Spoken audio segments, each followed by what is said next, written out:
Alpha Intergalactic Space Station has reached critical mass in orbit. Its weight and size now poses serious threat to Mother Earth. In its great wisdom, the Central Committee has decided to use all resources necessary to release the space station from the Earth's gravity. Its new course is set for the Magellan Current. Like the great explorer Magellan, the Alpha Station will journey into the unknown. A symbol of our values and knowledge, it will carry a message of peace and unity to the farthest reaches of the universe. Our thoughts and prayers go with you. Godspeed and good luck. We interrupt this program to bring you a special report.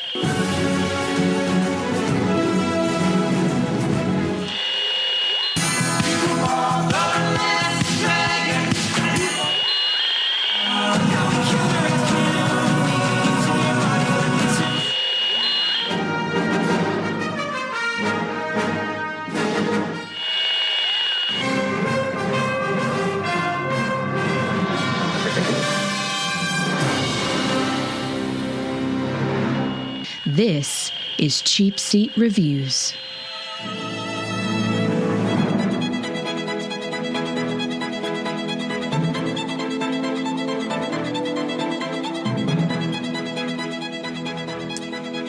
Hello, and thank you for listening to Cheapseat Reviews, the podcast that explores the Hollywood film industry for the greater good.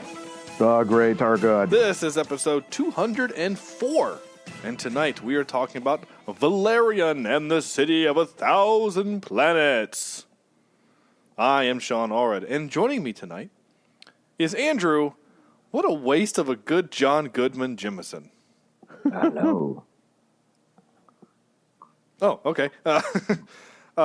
Corny, who will join us here probably in the next minute and a half to 20 minutes or so. Corny is also fed by a Congo line of food service Logan. And I'll let him hear that later. And Sam, butterfly fishing vector. Yeah, apparently you can catch some stuff with that. But just so you know, Sean, I've got this little magnetic ball here at my house I'd like to throw at you one of these days. Just if you just catch it for me, that would be great. Thank you. I actually liked that technology. I thought that was actually kind of cool. Yeah. And he clicks the button and they all shoot to that guy and yep. If you have no idea what that means or those noises mean, go watch the movie. It'll make a little bit more sense. Anyway, this is that movie, Valerian and the City of 1,000 Planets. Came out in 2017. It is a Jean-Luc Besson. Luc Besson, who is very French. He is very French, as in he was born there. And so most of his movies are actually filmed in the France. And Frenchy. Is there room for him to do that? I mean, it's still a big country. There's room to make movies. Are you sure? I mean, I guess. I don't know. The Germans seem to like it, I guess. I don't know. They keep going over there. They really wanted it at one point. Yeah, a couple times, actually. So, anyway, this is a movie that I wanted to see when it came out because it's Jean-Luc Besson. And I don't know why I keep saying John. I'm just going to call him Luc Besson because that's what he goes by. Luc, he made one of my favorite, maybe top, I don't remember if I put it in my top 10 list or not, maybe top 20 films of all time. And the fifth element. If Corny were here, he'd be saying, he'd be doing that right now. And Multipass. Lido Dallas Multipass, which we did for the podcast, right? We did that show for the podcast. We did. And I remember distinctly, Sam, you hated it. I wasn't a big fan of it. No. Yeah. Yeah.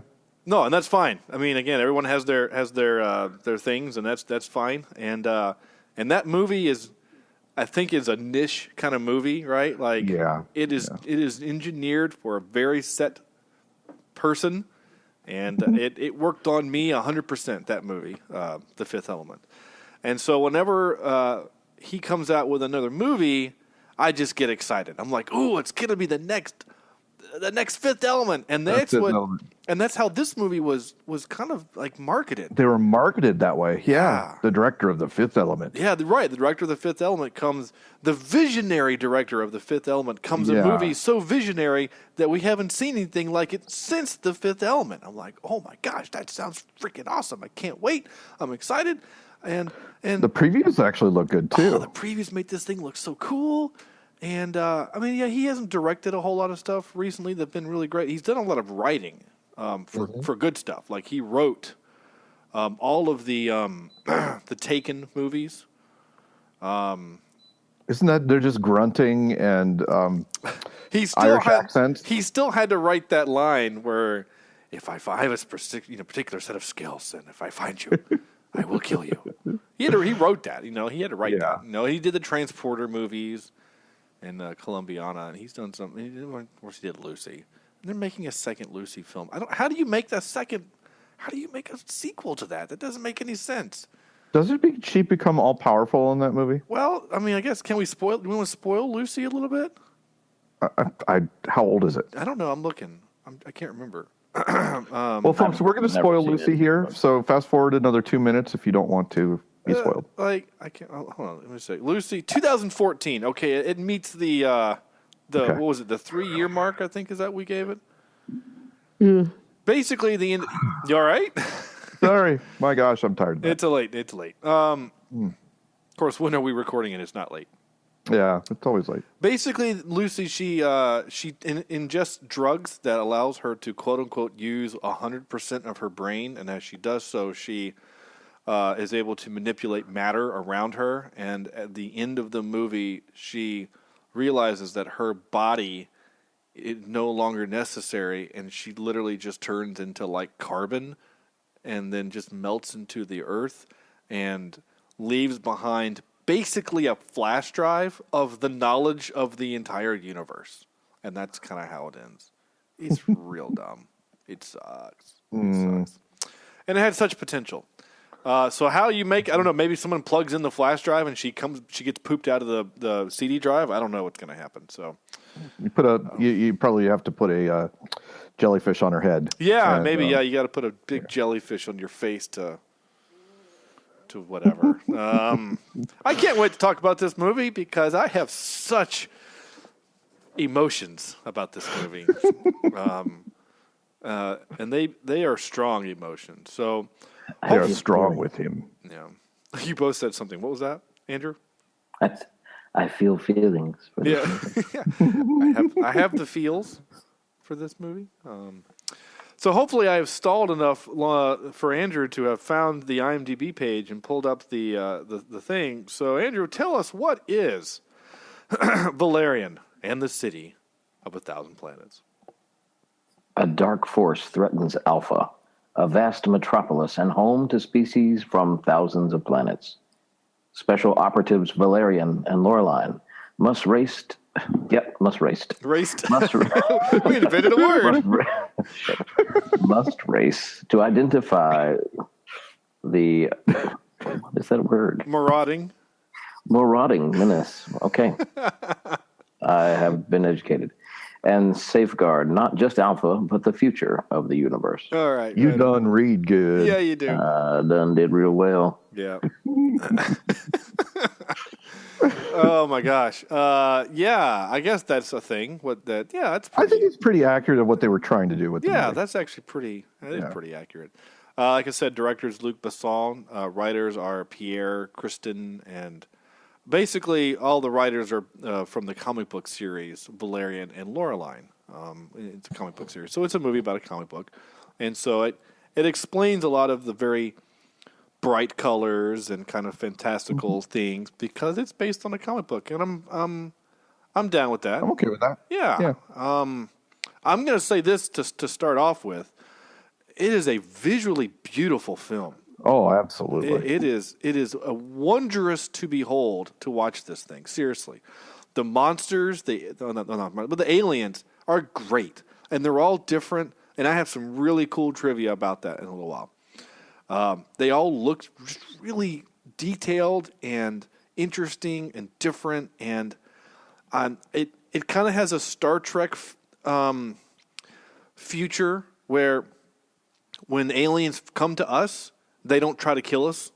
They're like, hey, congratulations on space travel. Let's team up and maybe we can, high five and do some better stuff, right? Like that's a very watch the Big Bang Theory. Do what? We could hang out and watch the Big Bang Theory. Right, so there's a yeah, exactly. This is about the creepiest invitation I've ever heard. I know, right? Welcome to our planet. Come watch the Big Bang Theory with me. Yeah, that's probably. You can also have my bag of orange slices. Yes. I don't know what this voice is, but it's kind of weird. But it's a very kind of optimistic future, right? Because I do remember reading an article by Stephen Hawking who basically said if aliens ever do come to us, it's going to be more like when white men discovered America, and like we're going to be the Native Americans, and we're going to get kind of probably pushed off our planet. We ain't going to be in Earth 2. Yeah, we're not. Yeah, you're not wrong. But anyway, this movie does give you that, right? There's like a sense of hope and wonder. And frankly, one of the things I really like about the movie, and we're going to get into our initial thoughts and all that stuff here in a little bit, is that the movie doesn't go so far fantastical as to that.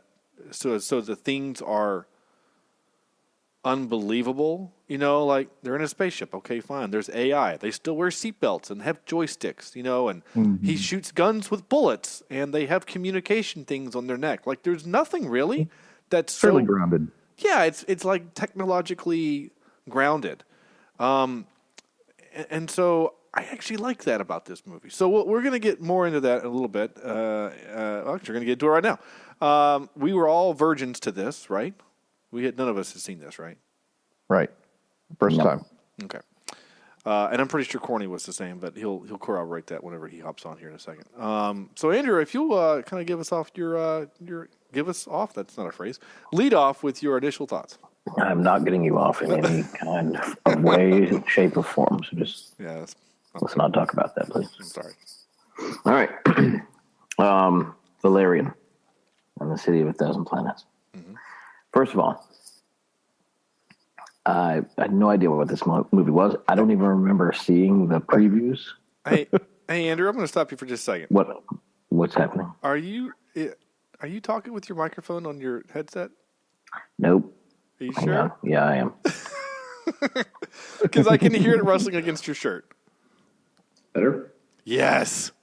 Yes. There's your baritone. There we go. All right. Sorry for the technical glitch. I should have addressed that before show. I didn't think about it. Okay, please continue. Okay. Asshole.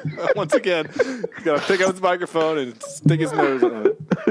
Now tap it against the wall a couple hundred times while you're talking. Yeah. Legacy podcasting at its finest, ladies and gentlemen. Yes. So, as I was saying, I had no idea what to expect. I had not seen the previews. Dane, what's his face? Dane DeHaan. Valerian. Yeah. I said this in our little group chat. I think if DiCaprio and Kristen Stewart had a love child, it would be him. Sure. Because the facial expressions are hers, and he looks like DiCaprio, kind of if there were a twin and one were kind of a runt twin, he would be the runt twin, I think. Sure. These two characters, to me, they didn't feel old enough to be experiencing what they were going through. They almost felt like they should have been in a tween movie. I kind of wish, I don't think they did a bad job. I just kind of wish they were, I don't know, relatable, but just by their age.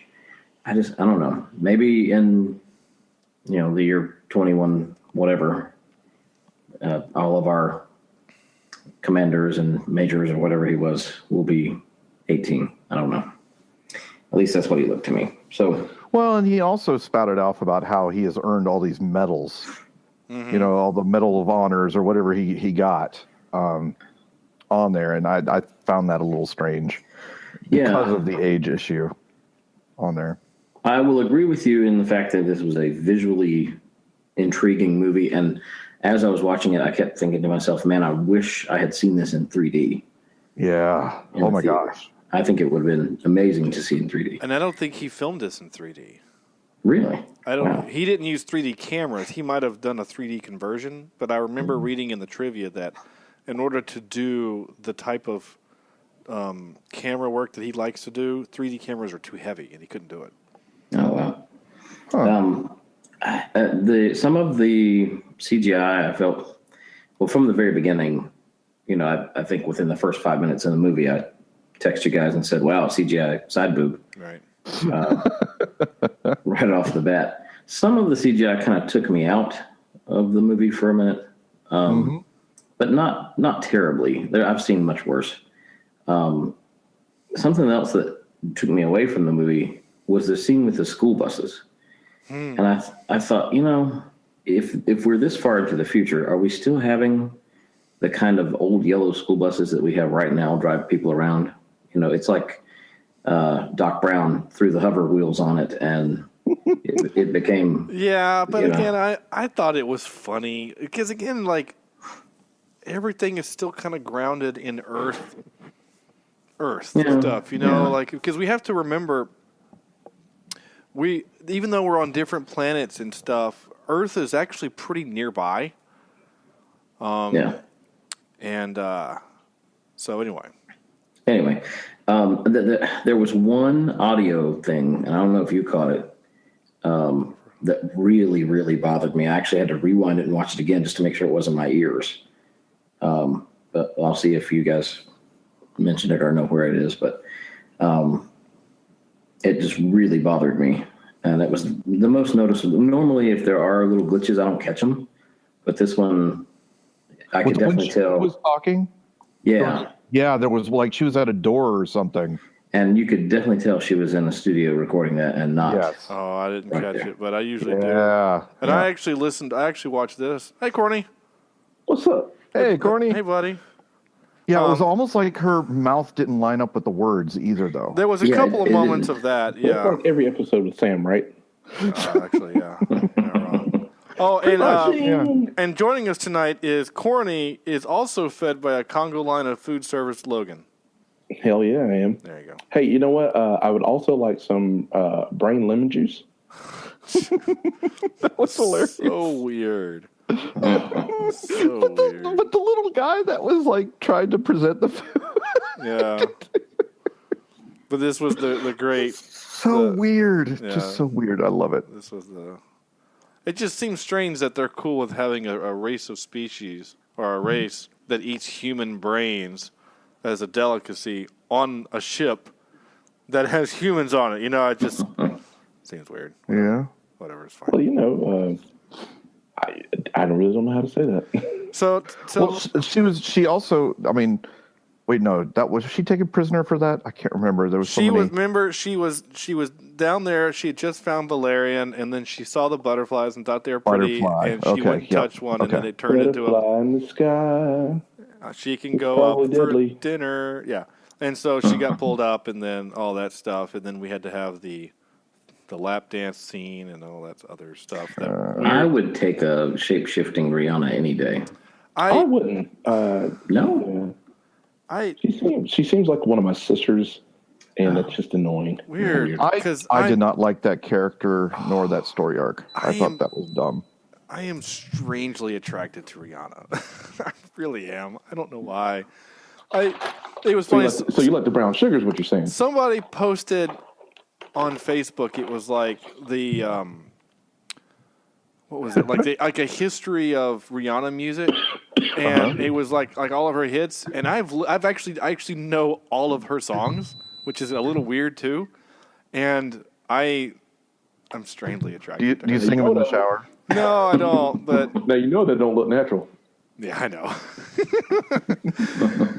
It's fine. It's fine, right? I mean, a white dude can like R&B music, right? It's fine. I don't know. I like her voice, but it was kind of weirded me out because when she was not Rihanna, when she was like Blue Alien or other Alien, whatever, and she was talking, all I can picture is the girl from Home. the DreamWorks cartoon Home, and I was expecting Sheldon Cooper to come out as a little alien and start talking to her. So that kind of weirded me out a little bit too. Anyway, Andrew, you were still going. We jumped all over you. No, that's fine. I enjoyed the movie overall. I thought it was interesting. It was a story that I don't think I'd seen before. It wasn't. I don't know. I don't feel like anything was overly done. I don't feel like anything was needed to be explained more. I of course kind of did see the end before it got there, but I blame that on Herbie Hancock. Herbie Hancock. No, I don't blame that on him. But it was fun to see him in the movie. Yeah, there was some other kind of fun little Rutger Hauer is only in this movie because Luc Besson is a fan, and he's a fan of the movie Sam refuses to watch, but he has my copy of Blade Runner, and so. Or Sam had a copy of. He better still have a copy of it. That's my dad. No, I still have it. Yeah, I still have it. Yeah, it's my dad. So anyway, take it out of the. I think it's in the dog's kennel. Oh, so. Please don't say stuff. I know you're being silly, but seriously, that's my dad's coffee. Don't. So to answer your question, Andrew, that you started asking like 20 minutes ago, I'm actually on the Wikipedia for the comic, and I can't see anywhere where it mentions the fact that they're young, that they have to be young, like they're portrayed as being young, which I just learned there was a cartoon. There was a cartoon series in 1982. Was it like anime based? Yeah, I don't know. I don't know. I need to read more about this. This is actually kind of interesting to me. Anyway, so keep going. But I the only reason I thought they maybe chose these younger actors was to attract that crowd. But I just don't think it fit very well in this. We can go here for a second because I really wanted to talk about casting a lot tonight because. Okay. I think it ruined this movie, the casting. I think that's what killed the movie, honestly, is why it didn't do very well. I don't think he has the acting chops to carry a film. He was fine as the bad guy in the Spider-Man movie, and he was fine in that Chronicle movie. He is not Hero. Now, I'm on IMDb, and it says people who like this also liked, and it says The Kingsman is right in front of me. The kid that played the Kingsman, he would have been great in this movie. He would have been a lot better because he's charming and he can act.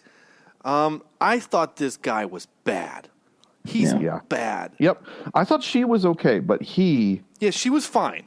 I didn't buy a single thing he was doing. And I'm okay with them being young. Like, just in the Kingsman movie, right? He's a young dude. He's like 22, 23, 24. And we buy it partly because we watch him train. With older people. This movie, we don't get the benefit of that. So I don't have a problem with them being young and that he's a major at 25.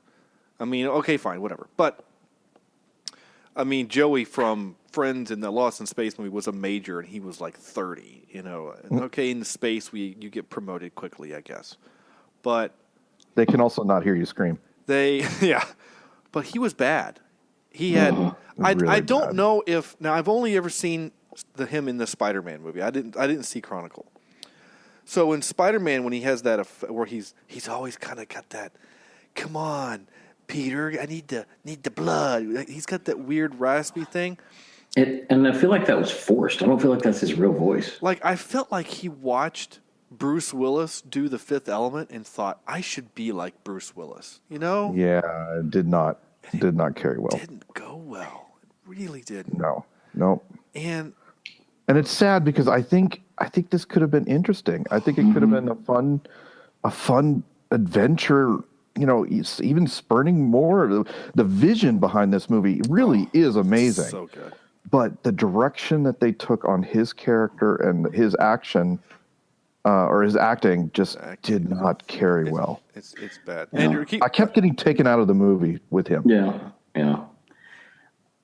As far as the last thing I've got to say, as far as the movie itself, I did enjoy it, but the characters or the actors who played the characters did cause me to enjoy it less. Mm-hmm. The I think what I did enjoy about it though is I was kind of relating it to The Fifth Element, and I could definitely see some of the same ideas interwoven into this movie. Now, here's a question.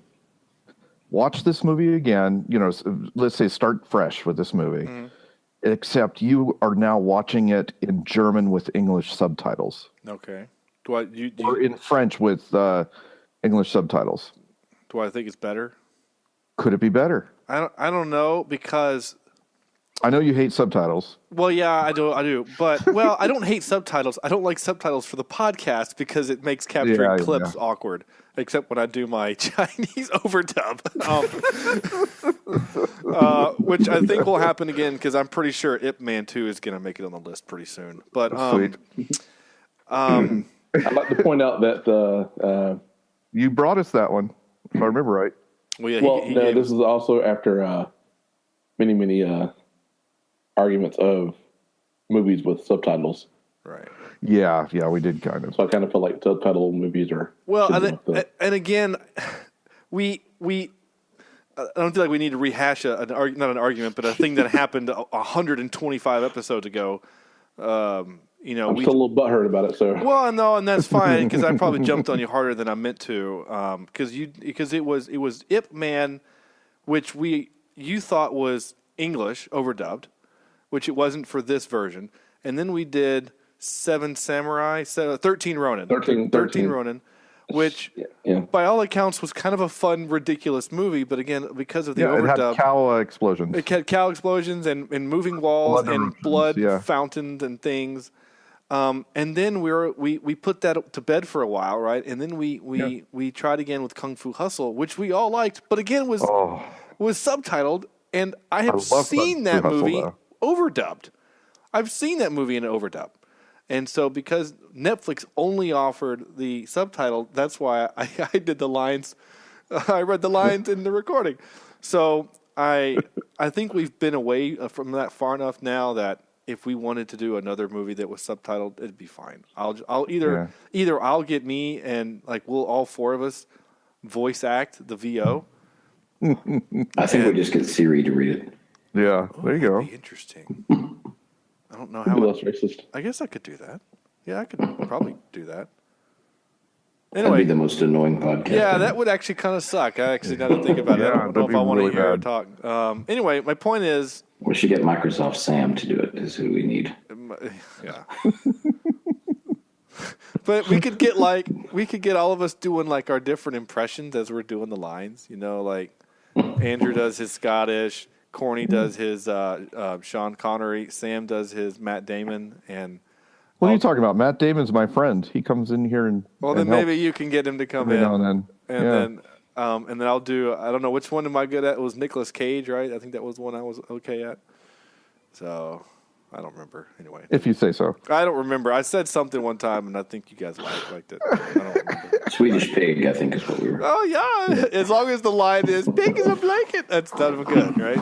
That's all that matters, right? Yep. But my point is that it's corny if you're up. Unmute yourself. Maybe. With your computer. You're still muted. Oh, and the dishes are done. Sorry. Done. Ding, dishes are done. Ding, dishes are done. All right. Sorry, I heard could not comment. What? Mouthful of food. Oh. Oh, nice. Sorry, dude. Should we skip to Sam? Oh, my thoughts and prayers about the movie? Yes, thoughts and prayers. So it started off with a really cool premise. And I was like, okay, I can kind of get into this. And then it turned into a little bit of Spy Kids. It was kind of weird in terms of, I don't know. I don't know. It got a little silly for me. And then it continued to get a little silly. And I don't know. I kind of liked the movie, but I think it was. I think they started off with a we can do a kind of serious movie that turned into a not serious movie. Right. Yeah. And yeah, but didn't The Fifth Element do that too? You know, like. But things mattered. I think they did that better. Like death was death, and this is death is death. Yeah. But the end of the world was a thing. This is turned into. You're right. I'm sorry. I can't really argue with that. But you're right. The stakes are different, but I mean, the Fifth Element is. It's the serious film until you get Chris Tucker. You know, and then the movie completely changes tone, right? Because he's like, you know, sexually harassing these flight attendants and like all that other stuff, right? So, but his character is that, and Bruce Willis is still having silly things to deal with, and, right? You know, so I guess in my mind, you've got an over the top character. This was really cool infiltration of another dimension thing, and then all of a sudden, that part was so cool. You know, they put a bunch of magnets on the thing, which actually I thought was a pretty brilliant idea. Yeah, I thought that was so neat. But then he fell through like 15 floors and lived. Like that doesn't make any sense. No. All of a sudden, then he had a plot armor, and that kind of made things. Yeah, his flower shirt was like Kevlar or something. Yeah. So anyway, all in all, if you actually would I watch this movie again? Probably, if I had nothing better to do. It wasn't awful. I just wish the thought process in which they wanted to go had been better, more fleshed out prior to actually doing the movie. It was like, hey, we got a cool idea. And then it was like us, and we started making fun of things, and then they started doing the things we made fun of in the movie. And, and again, this happens when you have a movie that's based on a comic book story arc, right? Like Civil War. People complained that Civil War, because it's based on a 3 comic book, right? 3 comics through 2. How many issues is Civil War? It's not many, right? 14. 6. 6? Okay, you have a 6. Or is it 6? Yeah, 6. I think so. I don't know. You tell me. You're the guy. I'm pretty sure it's 6. You're my Wikipedia when it comes to Marvel. So yeah. So you have a 2-hour movie to flesh out what happens in 6 movies or 6 comics. So some things are going to get left out, and I think that thing happened here, right? Like you have a comic book story arc, which is, it's not actually the Valerian and the City of 1,000 Planets. It's Valerian and something else. In the trivia, it's like 2/3 of the trivia is, in the comic book, it didn't happen this way. She has red hair and like all that stuff. And I'm like, I don't care. But it's it's the same thing. So yeah, I think you're right, Corny, that they didn't get to do things that they probably would like to have done because of time constraints, right? But it was still a 2-hour and 15-minute movie. And honestly, as much as I enjoyed Rihanna, the lap scene was the dance was weird, kind of creepy. It was, and I kind of felt uncomfortable. I don't know why, but I did. Felt like they didn't need it. And I really didn't need Ethan Hawke being weird either. I could have done without him, too. I'm just saying. But it was cool seeing him go from Training Day to this. Which, Corny, by the way, did you watch Training Day recently? Oh, yeah. I know we don't want to do this too often where we backtrack a little bit, but we all loved it. Andrew gave it a 7.7. Sam gave it an 8.48, and I gave it a 9. I would have given it like an 8.8. 8.8. All right, yeah, I'm actually going to put that in. It's way up there. And it's funny. I was I'm on location doing work as I do now as I travel, and my roommate Chris is here with me, who's made, I think this is his 3rd podcast he's been a part of, incidentally. We've been doing the game where you just say a movie line back and forth, and we guess the movie, and I said, which is actually my favorite part of the movie, where he says, "This is the 2nd time you've pointed a gun at me. There will not be a 3rd." And he actually got it from that line, but I freaking love that scene. So anyway. I should have said that when you racked that, or you chambered that shotgun at me when I came to your house. Right? Yeah. It wasn't a shotgun. It was my 22. Oh, yeah, sorry. But yeah. And by the way, your middle name for that particular episode was, "This is the kind of car I always pictured you driving." Hell yeah. That Cadillac, yeah. And I talked about how you and I have had multiple conversations of when I see you driving a car, it's either that car or the one from Blade. One of these days I'm going to have that and be like, look, Sean, look what I got. I mean, I love your Charger. Don't get me wrong. Your Charger's great, but I think this, with or without hydraulics, it's up to you. Anyway, I didn't mean to backtrack us there. So Valerian. So anything else you wanted to add to that, Corny? Were you done? Yeah, I just like I said, it's a pretty entertaining movie. Surprisingly entertaining. I actually thought it was going to be shite because of reviews when it came out. But I was pleasantly surprised. Just kind of wish that I think the problem is that I expected a non-kid movie and I got a pseudo-kid movie. Does that make sense? Yeah, it does. Yeah, I kind of get that. Yeah, someone jokingly says something about Spy Kids earlier. I'm like, yeah, I can kind of get that. Like Shark Boy and Lava Girl or something. Yeah. All right. Okay. Sam? All right. This movie, I'm a sucker for these big sci-fi space things. Mm-hmm.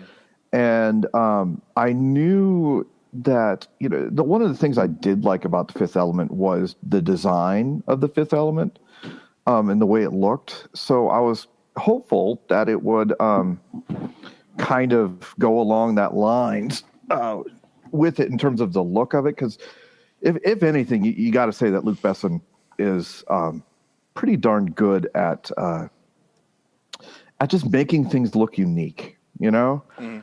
And so, let's see, how could I say this? I got into this movie, and I believe it starts off at the beach, right? Mm-hmm. Yeah, we start. The movie starts on Coral on Mule. Yeah, so. And I don't know. It just seemed off to me or something. It just didn't. I think the acting ruined this movie, and I really do. His especially. I'd never bought him as a amazing special agent. Mm-hmm. And it didn't come together. I love the way this movie looked. I really do. I think the aliens looked amazing. I think the people looked amazing.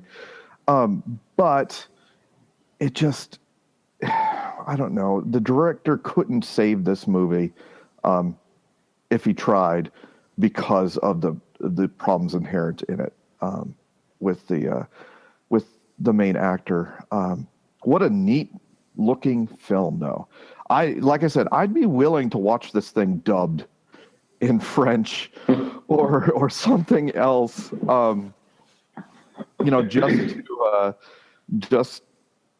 Just to not hear his voice. Maybe it was his voice that I just couldn't stand so much. Honestly, I don't think it's just his voicing because his facial expressions are weird. It's more than his weird fake Bruce Willis sounding accent. It's like the way he moved seemed strange. Like even the comedic moments, which I captured for the audio, it feels just forced. It feels forced. Like he's not ever done a comedic role, and all of a sudden he's supposed to be charming. I mean, he's like a young Han Solo or something. I don't know. Mm-hmm. Maybe that's not appropriate, but I don't know. It just. No, I'm with you. Yeah. So it's a cool looking movie, and it had so much potential. I guess that's why I'm so just disappointed in it, because it didn't deliver what I was looking for. Said the dishwasher agrees. And the dishwasher agrees, yeah. So, but that's pretty much my take. I think it's neat. I think I would watch it again, but I don't know if I'd pay a whole lot of attention. I'd be looking at it just to see if I missed anything visually. Sure. No, I get that. Okay. So I actually really kind of wrestled with this, and I sent a message to you guys because I wanted to kind of ask this question. Do we, as people, moviegoers, especially the four of us, as we are movie lovers, as we are, obviously we do a podcast on it. Lovers. Lovers. is that do we? It's not as creepy as it gets. I know. I'm sorry. I'm gonna need you to not do that again. Well, there's a movie that happens, right, where the guy keeps saying "love us," and he's like, I think it's a Saturday Night Live sketch. No, it's from Will Ferrell and is that, what's her name? Is it really? Yeah. I was actually thinking of what was I thinking of? I was thinking of Last Man Standing when the old man is talking about being lovers, and he's like, and Tim Allen's like, "Stop saying that word." He's like, "Lovers." Anyway, sorry.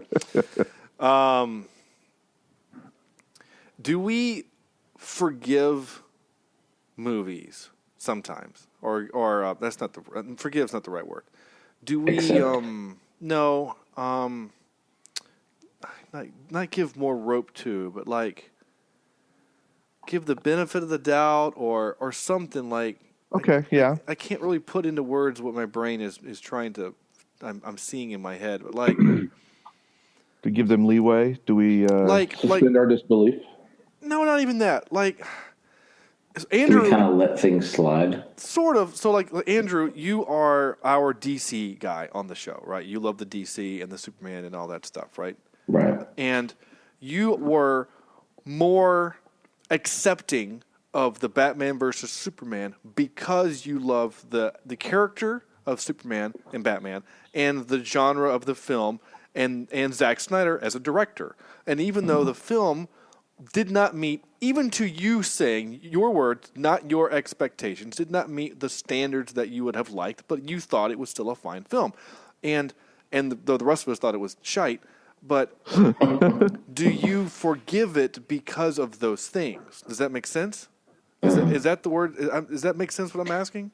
You're asking basically, do we have biases towards movies? Sure. That's a better maybe a way of, I do that with Spielberg movies a lot. Sure. You know, War of the Worlds is a crap film, It's but awful. I'm still going to say I like it because it's a movie. You shouldn't. I'm kind of like that with Tom Hanks films. I think Tom Hanks is one of the best actors to ever grace the screen. Right. And so and The Circle was not a good movie. No, it wasn't. It wasn't at all. But not necessarily because of him. Right. So I asked that question because that's kind of how I feel with this movie. Is that you want to give it the benefit of the doubt? I want it to be good so bad because of it's Luke Besson and because it is like I feel like Lucy was weird, but okay. Like I feel like The Fifth Element. When, like obviously Leon the Professional was also a really good movie, but I felt like The Fifth Element really got to show off his creativeness, and then this movie was his next big opportunity to be creative and weird and whatever. And when I saw the trailers for it, I got really excited. And just like how we all got really excited when Spider-Man 3 was coming out, and it was a shit film. Right? Yeah, Venom's coming, you know? Oh, yeah, now we got Venom coming, and I'm actually excited again. And so with this movie, I'm just sitting here going, I'm watching it, and in my head going, it's so cool and pretty, and this concept is great, but God, he's awful. Yeah. And he's so bad in it. But I'm saying, nope, that's okay. I'm going to forgive it. I'm going to move past it. I'm literally maybe not going to. Maybe it'll get better, or maybe, maybe he'll get better. Change. Maybe they film this chronologically, and he gets better as the movie goes. Or maybe. You know what I really liked in this movie? Was when they did the group plan in the other dimension with the other guys helping the two of them. Yeah. If they could have focused more on the group or the team. Yeah, I mean, but less on him. But they weren't a team. They were just the team to back him up. So I mean, it's not like they had relationships with these guys. Not really. But you're right. That scene in the market is the best part of the movie because it showed so many different concepts and there was some humor. It's inventive. It's really creative. There's another world and another dimension, and you have to wear these glasses and be a part of it, and you have to put your hand through the box to get the gun. There was so many cool things with that scene, except the actor. He was terrible, and I mean, when I said a waste of John Goodman, he's our hopping man for this movie. I was just getting ready to say that. As much as John Goodman could actually hop. Right, yeah. But he was our one-legged man because he says, I'll find you. And he's like, good luck, right? I will find you and I'll kill you, which is direct line from Taken, which Luke Besson wrote. I will find you and I will kill you. Right, and he says that. And then he says, good luck, which is what the bad guy says in Taken, right? He says, good luck. And we never see him again. I felt like I wanted him to come back. I expected this moment where there was going to be like an awkward piece between this group of people and this group of people, and then he shows up with the mob and like throws the monkey in the wrench kind of a thing. Like that's even if it was the last scene. Yeah, to set up a sequel or something. Oh, was there a post-credit scene? I don't know. No, I checked. Oh, okay. Yeah. I was like, maybe there's a post-credit scene where he like something happens with him. I don't know. Like maybe he's like mourning the death of his dog or whatever. I don't know. But it sounds like. I mean, generally, the four of us wanted to really like this movie. Yes. But the actors just didn't allow us to like it. And like in the casting, so like now here's the question though. Yeah. You know, we can pretty much. I think we all agree that the guy was a pretty bad actor in this movie. Yeah. Could this have happened to a film? I mean, I think. Okay. It didn't bother me that much. I think maybe because I see this as like a Keanu Reeves kind of thing where the voice is weird, and I don't know. Maybe it's just me in the situation. I only captured 5 clips from this movie. There's going to be a couple moments though when you're going to look back and listen to this and go, "Okay, yeah, you're right." Because even Keanu Reeves can. Let me get back to my thought real quick. Yeah, please. In terms of, he pretty much ruined the movie for me, right? Yeah. But we all know there's movies out there that they recast the main actor at the last minute, and we love them, like Back to the Future. Yeah. Could this have happened to Back to the Future if Michael J. Fox hadn't been put in for the other guy? I mean, yeah, maybe. I mean, you're right. I mean, if it would have been not Crispin Glover, he was the dad. Who was the guy? The original guy that they had no chemistry with, and they. Yeah. I mean, you're right. If that was the case, then Andrew's favorite film would be something completely different, and no one would care about those films. Yeah. So just that that one aspect of it could really kind of ruin a movie, I think it did. You're right, and so many times we have movies where we look at a cast and go, "Oh, I can't see anyone else doing that role." Like, yes, like, and one of the biggest kind of casting things ever, I always roll back to is Will Smith was supposed to be Neo in The Matrix, and it's so different. But I want to see that movie. Honestly, I think that would have been cool. Truly, having Will Smith kung fu karate fight Lawrence Fishburne would have been the highlight of my life. Like that would have been great. And instead, he did Wild Wild West, which fine. All right, he made a lot of money, good for him, and he got to drum on a big white lady's boobies. Okay, but we're gonna do it for the podcast at some point, I promise. But my point is this, to whoever point I'm making. I don't know if it was corny or whoever. I don't know. It doesn't matter. Is that I can name right now probably 4 or 5 actors that I would like have who in the same age range would have been better, in my opinion. Heck, even the kid Andrew Garfield in the same Spider-Man universe movie, he would have been better. Like he's a little awkward and lanky, but whatever. You know what I'm saying? Like you needed a dude who I can buy as being a physical dude. You know what I'm saying? Like who could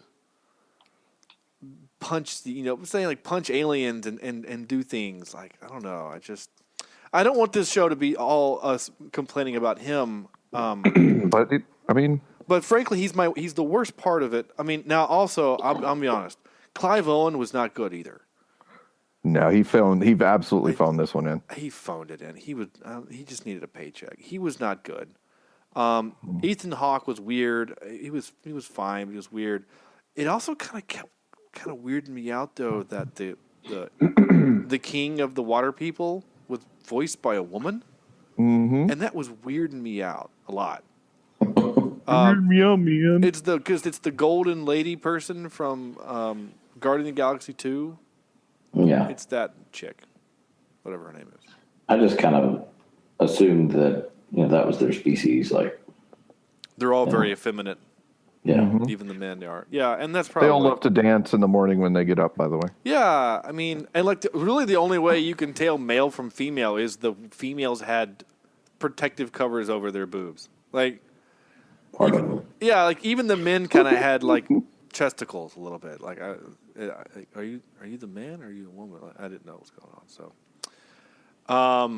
but I like the species. I like them.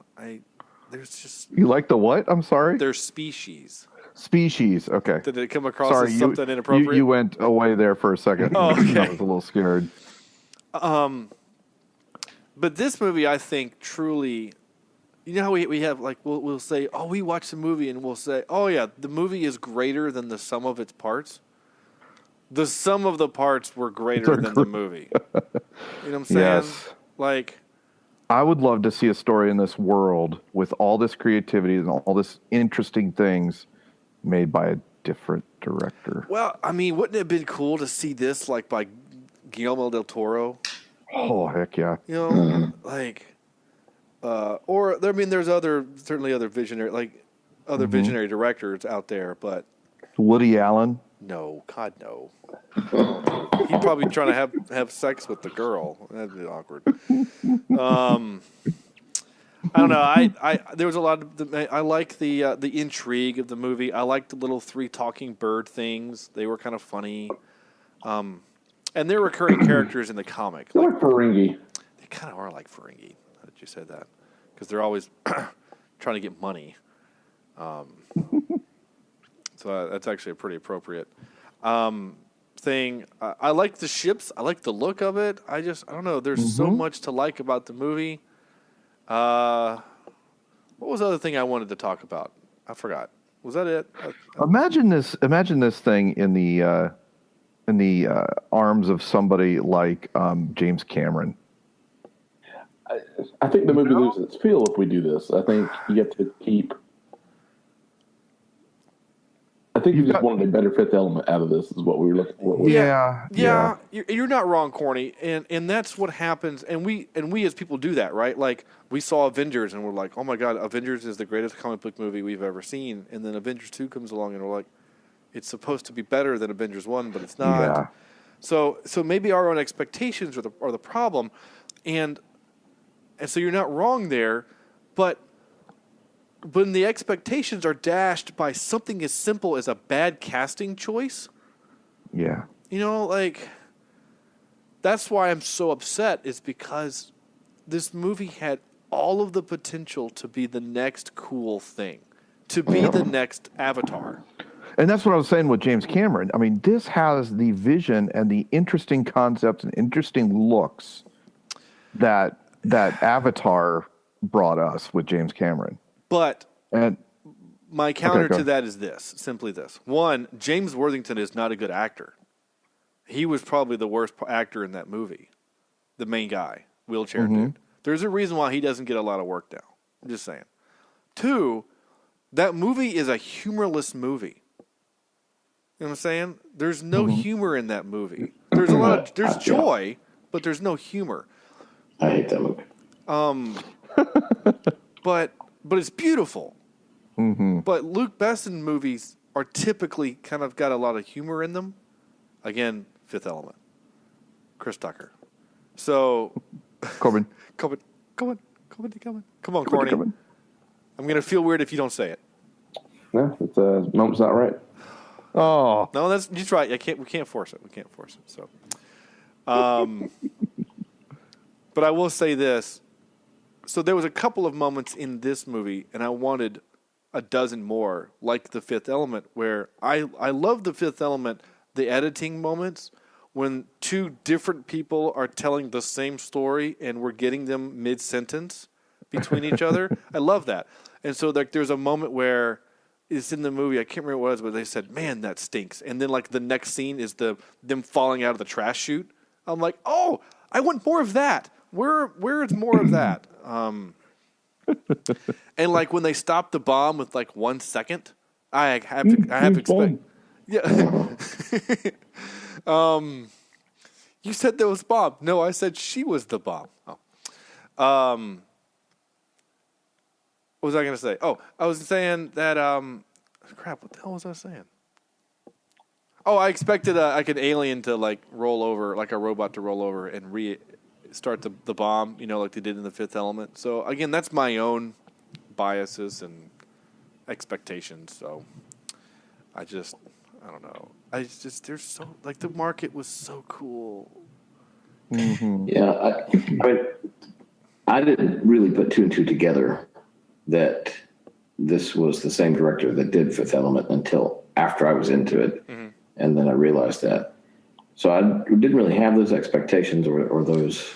You should have gotten it within the first 5 minutes of the movie. When you see the Montechiman from the Fifth Element meeting the humans on space. Yeah, and so I didn't catch on to that until later in the movie, but sure. Then I started realizing, okay, this makes a little bit more sense. But you're right. I think had I, at that point, I started expecting more and more stuff to be closer to that movie. Because I like you guys, like you, Sean, enjoyed The Fifth Element quite a bit and have seen it, several times. But I guess I didn't really, that doesn't bother me as much because I wasn't trying to make this one like a sequel. Right. I guess, which means this is also in the Fifth Element universe. Say that again, sir. I'm sorry. This has to be in the Fifth Element universe. Yeah. Yeah.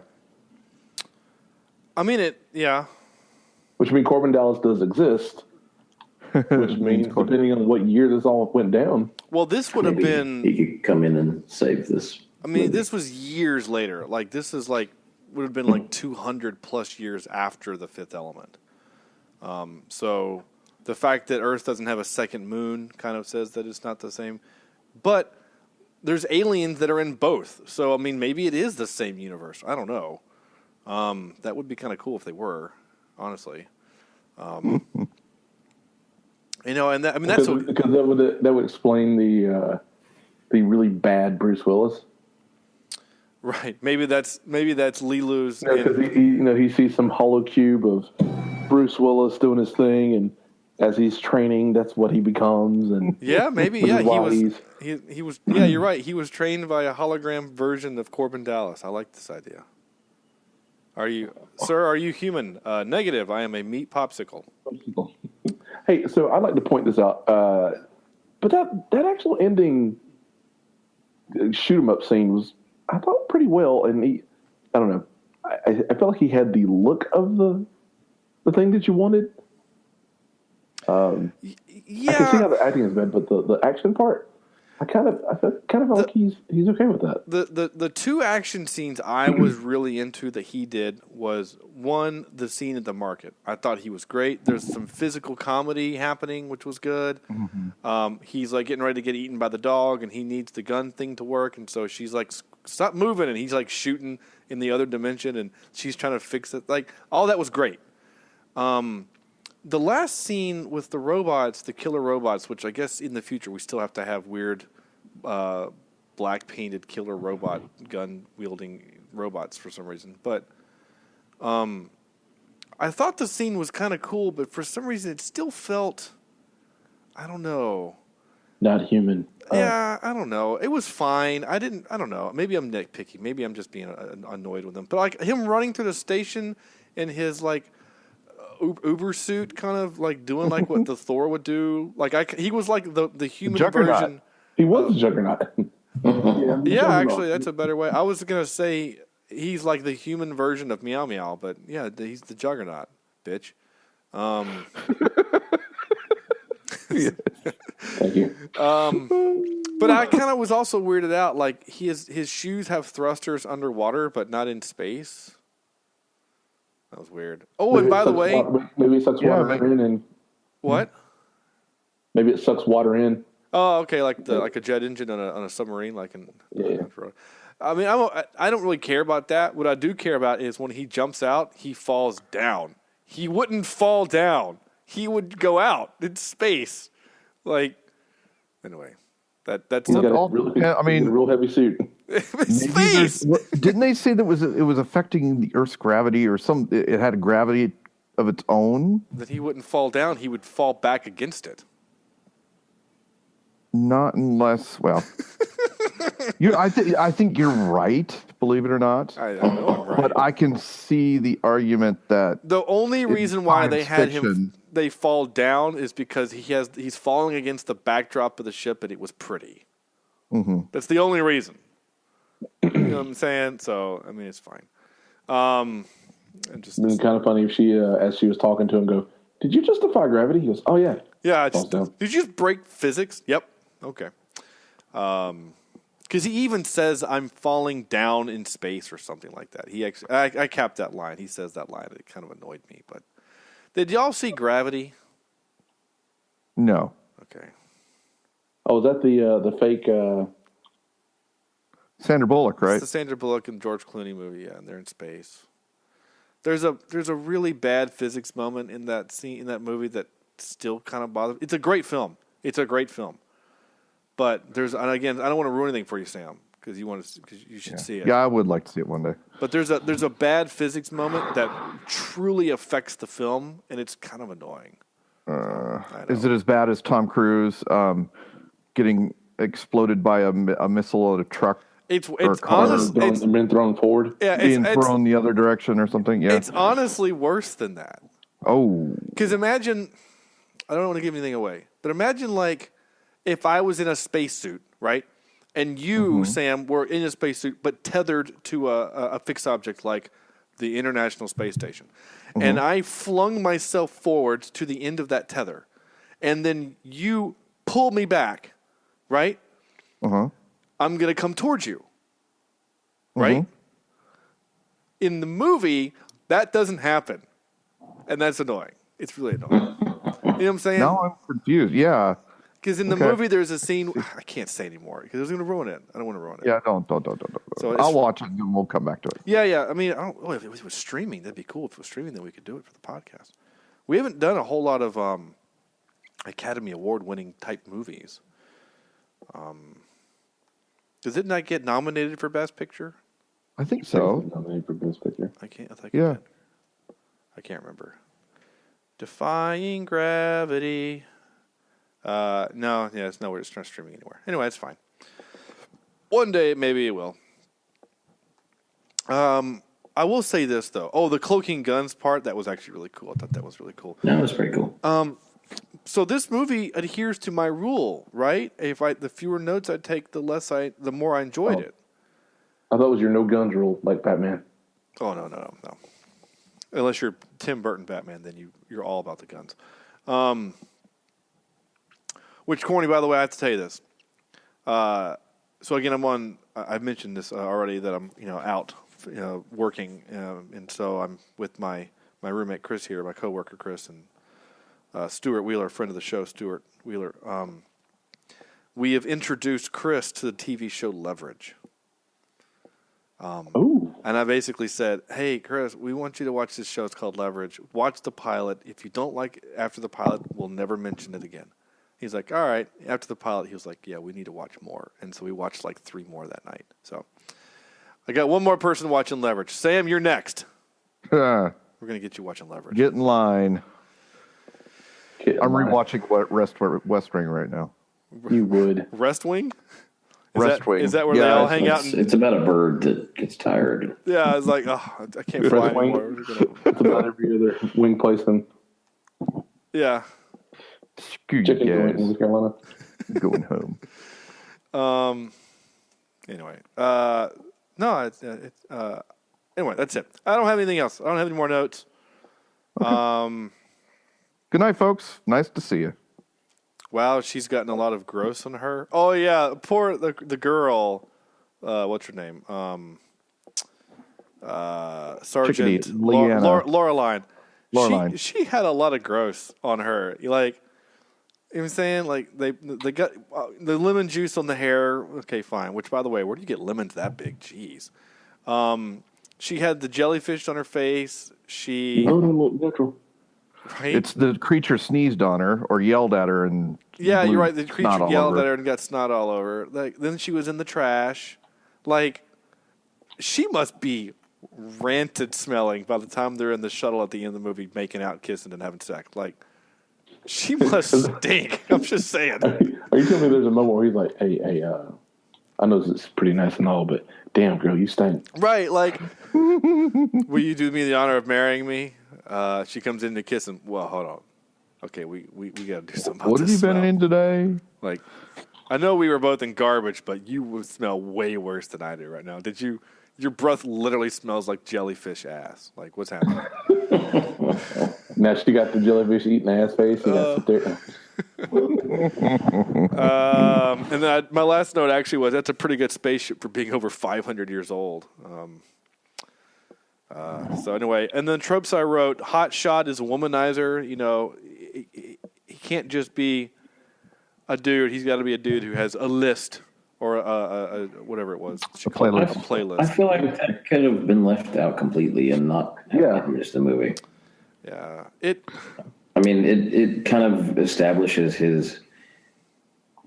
It's just a trope. I don't think it was needed. Yeah, and it doesn't play a factor in anything. No, it doesn't. You start wondering if that's a studio thing. Yeah. You know how studios will say, well, we have to have a romance in this because it'll attract the so-and-so crowd. The romance is part of the comic. I'm fine with the romance. What we didn't need to have is the playlist, show list, whatever it's called, the playlist. Like, it's fine if he's still pining after her. Like, that's in a lot of movies. And in a lot of movies, at the end of the movie, he has to have done a thing to earn it, right?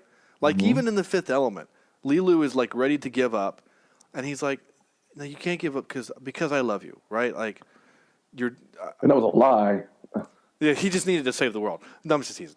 But, like he had to earn it. At the end of this movie, he had done almost nothing to earn it, right? Like... that just seems strange. And another thing that was kind of annoying is at the end of the movie, he's like, I'm by the book. This is how I... Like, wait a minute. By the book said you weren't supposed to go into that alien place and kill their emperor, but you did. Like, remember that whole scene where you had to go find a shapeshifter so you can go in and sneak out your partner because you didn't want to have a international incident? And instead, you literally killed the murdered emperor. Everybody. Right. In uniform. Like, they know who you are. So, I mean, that whole plot line is a hopping man. Like, is there going to be consequences of that? I don't know. So, you're not wrong. Anyway. Is the captain going to call him a tick? Damn you, Captain. Damn the woosah. Did you just call me a tick? No, I was referring to him. The other trope I wrote was bomb ends L1. With 1 second. That's a thing. You ready for some clippy clips? I only captured 5, but they are interesting. Okay. Here's some real bad acting by Valerian. Whoa, Alex, what are you doing? Sorry, too much traffic. Do you want me to drive? Nope, no, thank you. That's just... There's no chemistry there. There's just none. Like, I felt like they didn't like each other on set. Like, even at the end when they're making out, I still didn't buy it. It was weird. I don't know. Whatever. 81? That's it. 81, straight. Whoa. 81, you're sure? Yes, I'm sure. Because it just went through when I'm falling in space. Falling in space. Sorry, my mistake. It was number 18. That's okay. We all make mistakes. Valerian, you've got 10 seconds before I lose you. Take that. Oops, I didn't mean to click to that one.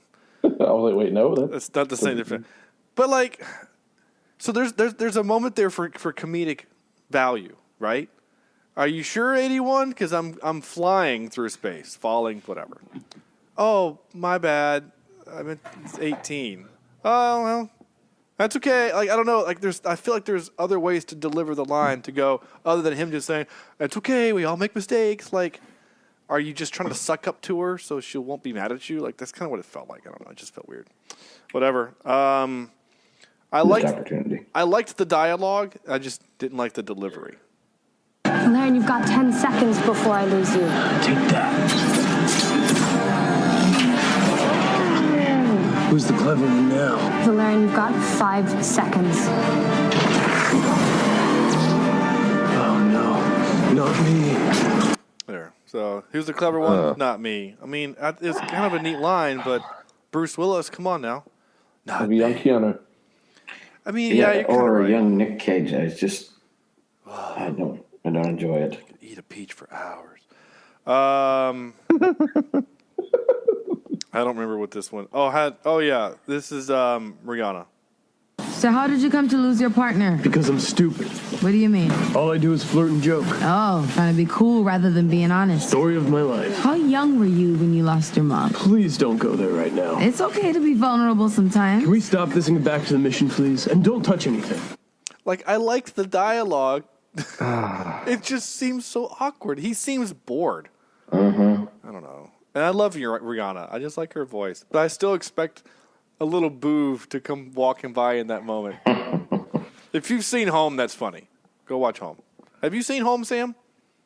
I've seen the show on Netflix. Oh, you need to watch the movie. The movie's great because Sheldon. Really? Oh, it's really good. It's really good. The music is good. And Sheldon as a neurotic alien is perfect. Obviously, it's not Sheldon, but basically, if Sheldon Cooper were a little squiggly alien, it's what he would be. So, anyway. And there's a lot of fun little jokes like, why can't you use their technology? Oh, well, they use the metric system or something like that. It's funny. Anyway. Go watch Home. I think it's streaming. And then this is one of the worst moments in the movie, in my opinion. Will you do me the honor of becoming my wife? For better or worse? Worse? Is that negotiable? No. All right, then. Like, I can't tell if he's being serious or not. Yeah. I don't know. Whatever. And now for some more bad news. Ready? Show goes on another hour. Oh, I want to watch Big Trouble in Little China now. There are 200 different alien species in the movie. Luc Besson wrote a 600-page book describing in detail all the species. The actors had to read that book prior to filming so they could adjust their acting depending on the species they were interacting with. I think that's cool. I really do. I think that's just cool. It's kind of Trek-ish. It is Trek-ish. I love it. I think it's great. I do too. It's great. And not even just Trek-ish, but it's world building, right? Yeah. In Star Wars, Wookiees are aggressive, short-tempered things. And so now we know that. We've established that. So like in this movie, here's these weird creature things that can walk and they eat people's brains. Okay, we've established that. And the actors know that ahead of time. So they that's actually cool. The ship's computer, Alex, reports on Alpha 1 details over... I'm going to start over. The ship's computer, Alex, reports on Alpha 1 details over the 400 years since leaving Earth's orbit, in which it has traveled over 700 million miles. That only puts it just past Jupiter if it's going 200 miles per hour, which is fast-ish. So this thing is not that far from Earth, so the fact that there's a lot of Earth influences makes sense. Mm-hmm. So that's why I like that. Early in the big market mission, Laureline waves at the Kryan alien guard in the tower with a Vulcan salute from Star Trek. I had to put that in there because of the Star Trek reference. Loser. I don't know how I feel about this, so I'll let you guys know. I want your opinion on this before I say anything. Although most spaceships in most science fiction movies never display their make, the Skyjet used by Valerian has a Lexus emblem on it. Does it? Mm-hmm. I missed that. I did too, and I went back and when I was capturing that scene where he's like, "Who's the clever one? Not me." It's actually highlighted blue. It's like LED blue neon, but because the scene is dark, it's hard to see, but it's there. What do you guys think about that? Having a brand on an alien on a we're saying that Lexus will be around in 400 years. That's probably no. Yeah. I don't like it. I'm okay with the brand being around. I again, it's something that might take me out of a movie, but I think that's why I don't like it. So let me ask you this then. Oh, go ahead, Corny, please. You didn't. I was going to say, now we're getting towards the promo scene from Wayne's World. Right. So I guess let me ask you this, Sam and Andrew, since you both said that you didn't like it. Did it bother you when Wall-E recharged? It made the Apple noise? No, I actually thought that was kind of cool. So in that future 300 years, we still have Apple products. You have the sound. But that means that he is manufactured by Apple, is what it's saying. Or his processor is an Apple. He's a Mac. It could maybe somebody bought out Apple by that point. Okay. now you're sound. Now you're aggressive. It's a trademark. It's a trademark sound. It would be no different. But isn't Mozart's no? Let's do Beethoven's Fifth. Nope, that's all public domain. So that's sound. It's public domain. So yeah. Well, wouldn't the charging sound be public domain by that point? No, because so you're talking the difference between trademark and copyright. Corny writes a piece of music, as he does with his band, that is copywritten. 75 years after his death, that copyrighted music becomes public domain. Okay. Sam, you invent a trademark thing, right? Vector Builders is your trademark. Okay. Until you sell it, it belongs to you and only you. And you can sue anyone, or your children or their children can sue anyone for using that trademark. So if that trademark is used in 300 years, say Vector Builders is used in 300 years, it would mean that I would have had to sell it to somebody or release it into a public domain. Correct. So maybe Apple sold that sound or released it into public domain. Anyway, the point is that it doesn't bother me. I don't care. I saw Sam setting up for a while back. I was like, yeah. I mean, it was a long setup for a pointless thing. I don't know. I think the fact that, we're comparing those two. I think in Wall-E, the sound is more subtle. We all know what it is if we've ever had an Apple product. Yeah. But you didn't even notice the Lexus. Well, yeah, but it bothers me because it's a visual right there in front of you. Of course, I didn't notice it, but meant to be, yeah. Yeah, it's less subtle. I guess. Honestly, to me, it's the difference between an audio gag and a sight gag. Is all it is. Yeah. It wouldn't have been any different if it would have said Ford or anything else. And if someone would have drank a Coke, I'd have been like, oh, Coke is still a thing in the future, in 500 years. I think any brand name vehicle would have bothered me because it's not a vehicle. It's not it is a vehicle. It's not a car. I don't know. But when did Lexus get into Skyjets? Spaceships. Well, okay, Sam. BMW. Right now, there's a Tesla in space. Well, yeah. Well, BMW used to make airplanes, and then you know the UN said you can't make airplanes anymore. So they said, well, then we'll make cars. Yeah. So a brand going from one to another is not that unheard of, and the idea that in the future we probably aren't having wheeled vehicles, I feel like we've gone maybe too far with that. I didn't mean to go there. I apologize for sparking. We have. The truth is, I just get pissed off because I'll never be able to drive a Lexus. No, that's fair. That's very fair. But my last bit of trivia is the film ends with the male and female protagonist making love inside a capsule, just like in the end of The Fifth Element. So there you go. There you go. But he got his Valerian. Oh, he did.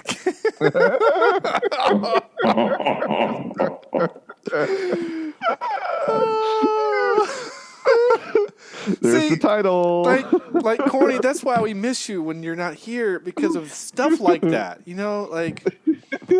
That can't be replaced, mimicked, or impersonated. Trademark. None of us could have had the timing of He's getting his Valerian. I don't know if that'll fit as an episode title, but I'm going to try. Yeah. I want to do this. Valer, I guess. Just do Valer and then or Valer I. Valer. I'm going to do Valerian on. Is that a word? Okay, sorry. No one needs to know all that crap. That was great. Thank you, Courtney. Time for our... What's next? It's the top 3. And when I hit the button on my phone... Excuse me while I whip this out. Okay. Ladies. We're doing space stations, right? This movie is centered around a giant floating... Obviously, it's floating. It's in space. Space station. That's no moon. Which we have made 2 concessions with our category tonight. One is a space station is defined as a space-faring structure that may or may not move on its own, power, and where people live and work. Meaning the Death Star is a space station. Even though it can go through space at light speed, it is still a space station. So... So with that having been said, Andrew, I will let you, as per tradition dictates, go first. I will not go with the Death Star, since you said that we couldn't use that one as one of our 3, but I will, however, use Star Killer Base because you didn't say that. Star Killer Base. Okay. The big planet thing. Okay, I guess it's not really a space station; it's a planet, but that's fine. Yeah, well, it is fun. I'm going to say Earth then. Because it's in space. All right, go ahead. Number 2, Battle School from Ender's Game. There you go. Nice, okay. And number 1, best movie of all time, The Götterdämmerung from Iron Sky. Oh, my gosh, nice. I never even thought about that. Oh, Iron Sky. That's great. I think that was the name of it. I'm sure I butchered that's pretty German. close. That's pretty close. I don't know. I guess Sam can be the only one that can really judge it. Corny. I'm going to say any use of the Watchtower in most of the DC comic movies. There's a Watchtower? Yeah, the Watchtower. It's their orbital space station. Are they all along it? Is it like a giant watch? Nice, Sam. Can't believe I actually walked in that one. My number 2.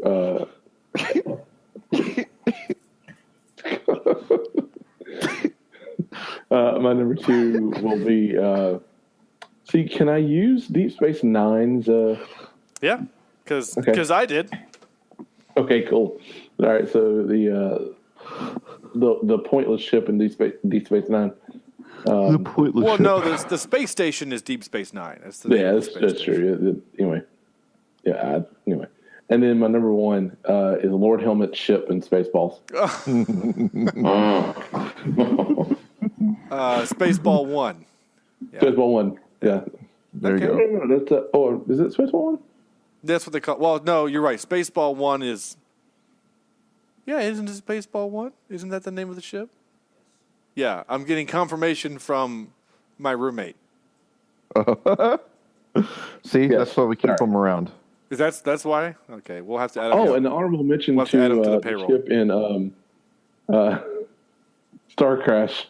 That was the biggest damn space station ship ever. You wait, which one? The one that they crash into? Oh, the one he jumps from and flies back to... Oh, wait. Am I getting too maybe confused? Okay, so Star Crash, there were 2 space stations in Star Crash. There was the one where they actually do the Star Crash, where they fly it into the Emperor's space station. Oh, the Emperor ship. That's the one. That's my honorable mention, is the giant space fist of the Emperor's... That's not the one with the tape dispenser on it. No, it's not the tape dispenser. No, it's just the one where they kept crashing through the windows from space with their little torpedo launching. We're going to send 2 troops in at a time to die kind of a concept. Okay, Sam. All right. I've got my number 3 as the Battle Skull from Ender's Game. Okay. I've got my number 2. And I really have to credit this space station and the company behind it for buying the Apple sounds from them. Okay. A couple hundred years in advance. But the Axiom from WALL-E. From WALL-E, yeah. And then, what was it? Big E-Mart? No. Big. It was By and Large. By and Large. Thank you. By and Large. Superstore. And then my number 1 is Cooper Station from Interstellar. Yeah, I'm not surprised. That's when we were doing pre-show. I said, "Oh, I know which one you're gonna pick, Sam." It was that one. Yeah, one of the best Nolan movies out there. No, it's not. Yeah, it's great. Chris, we have to have a discussion later about Interstellar. Yeah, he'll agree because he's smart. Do what? And knows things. He's shop smart.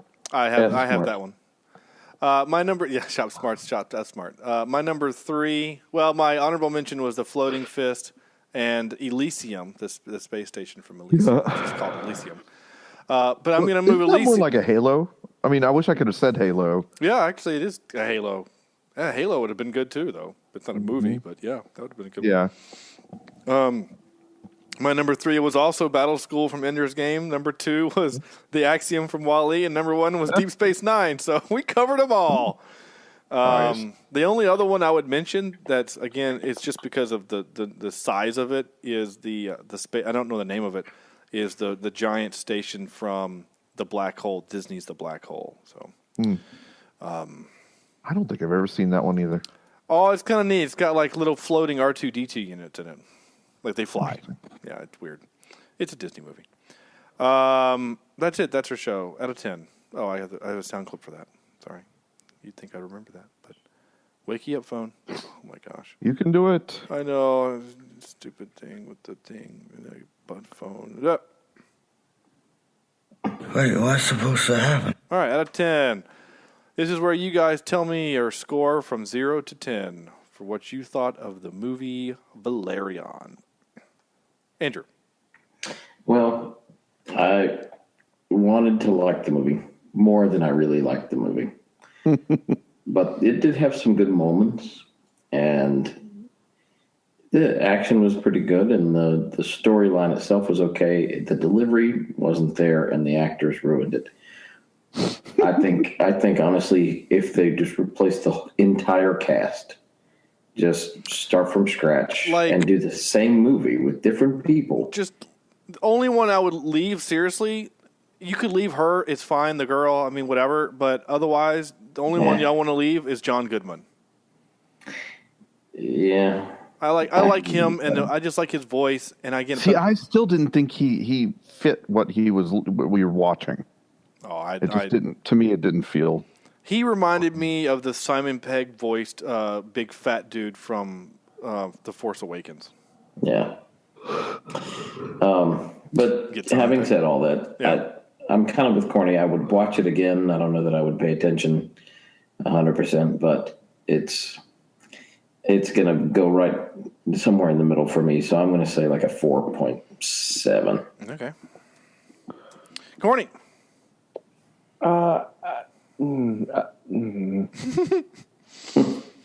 I know what you mean, bud. Like I said, like Andrew said, it's going to be. I mean, I'll watch it again.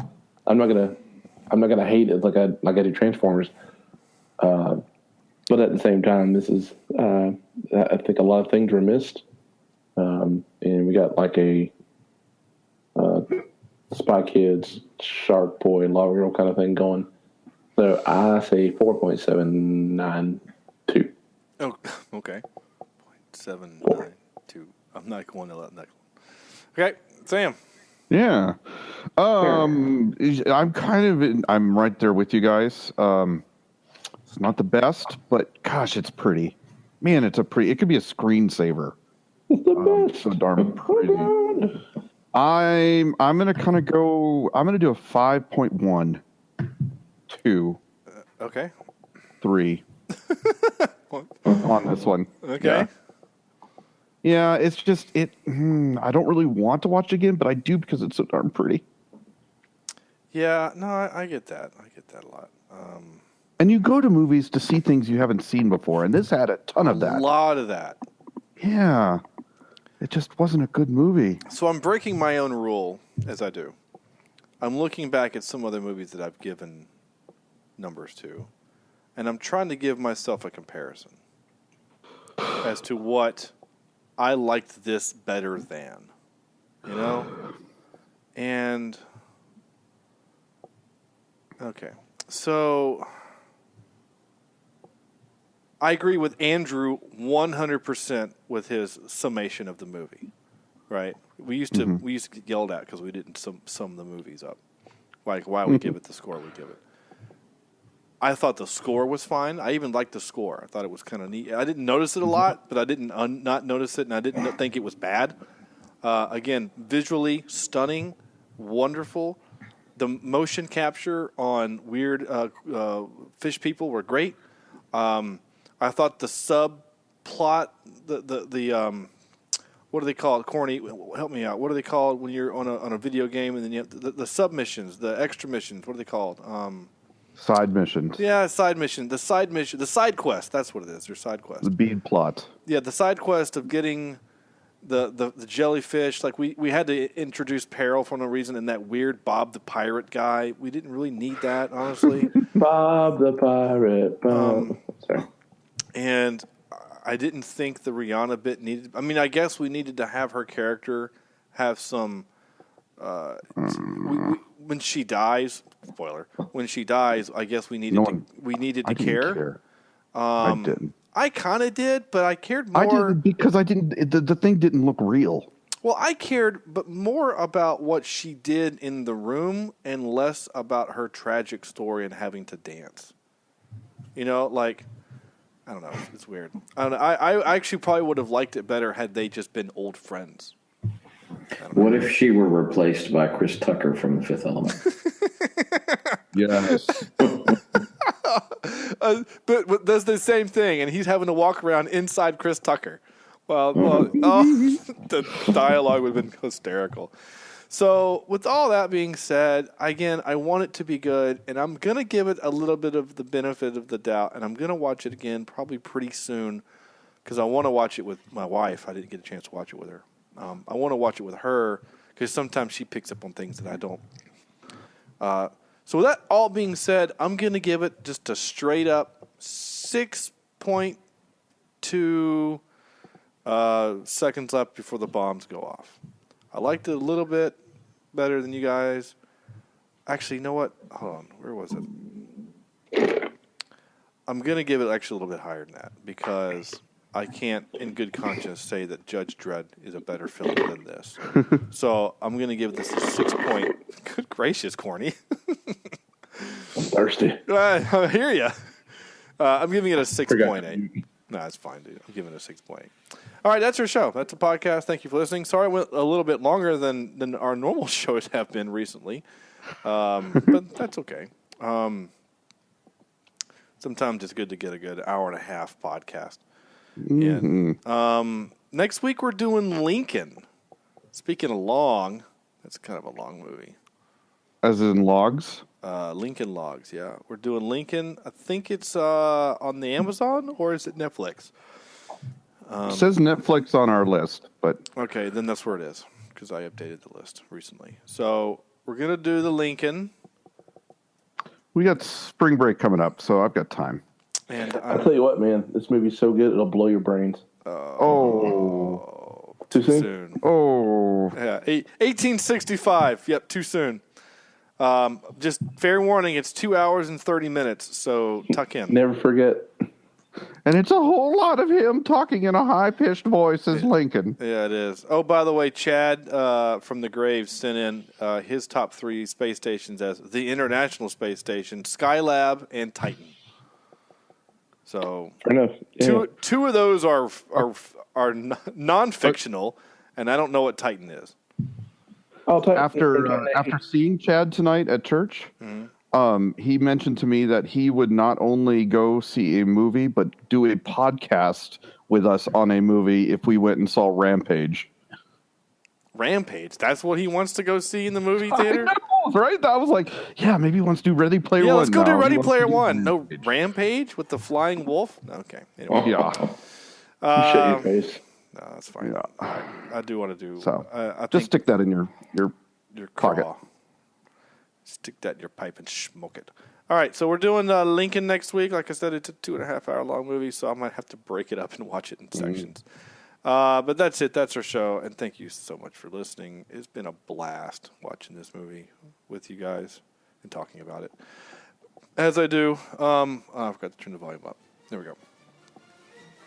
So yeah, GoFundMe.com/Cheapseat Reviews. Still a thing you can do. $25 for measly $25. You get to pick a movie and come on our show and review it with us on the air. We've done it before. Alan has participated a couple times. We've had a couple other people do it. So if there's something you really want us to do, there's a movie that you really want us to do, then we'll do it. But we're kind of whores, so we need the money. Anyway, Anchor app is a thing. I haven't posted anything recently because I've been on the road. And we'll get the website up again here in a few. Yeah. Oh, yeah, the website's Sorry about that, folks. Weird right now. iTunes, Stitcher, Google Play, YouTube. Leave us a review there, if you would. Facebook.com/Cheapseat Reviews. If you're still using Facebook, I don't know what's going on with it right now, but hopefully it's still there by the time this podcast airs. And, of course, you can follow us on Twitter @CheapseatCast. Your emails probably can be all sent. the Russian stuff, Yeah. Really? Emails can be sent to cheapseatreviews@gmail.com. And that's going to do it for us. So on behalf of Corny, Andrew, Sam, and Chad, and my roommate Chris, who participated tonight, this is Sean. Thank you so much for listening, and we'll see you next week.